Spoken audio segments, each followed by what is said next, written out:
সম্প্রতি সামাজিক যোগাযোগ মাধ্যমে ছড়ানো এক দাবিতে বলা হচ্ছে বাংলা ইতিহাস ও দর্শন বিষয়ে অনার্স কোর্স বাতিল হচ্ছে।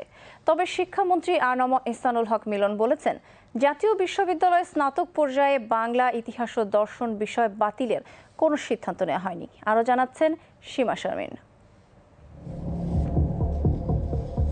বাংলা ইতিহাস দর্শনের অনার্স কি সত্যিই বাতিল হচ্ছে, না বিষয়টি আসলে গুজব?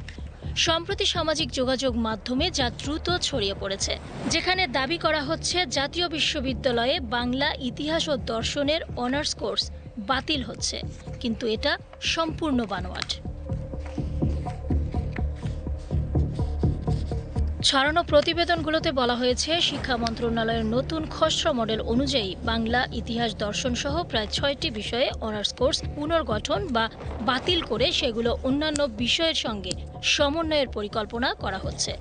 শিক্ষা মন্ত্রণালয়ের একজন শীর্ষ কর্মকর্তার বরাতে এমন তথ্য দেয়া হয়। শিক্ষামন্ত্রী নিজে 9 জুন সচিবালয়ে বলেছেন, এমন কোনো আলোচনাই হয়নি, বাংলা আমাদের মাতৃভাষা, এটা কি বাদ দেওয়া যায়?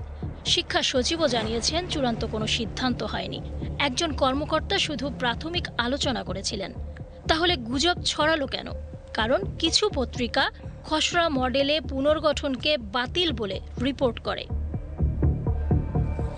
বাংলা ইতিহাস দর্শন আসলে বাতিল হচ্ছে না, গুজবে বিভ্রান্ত হবেন না।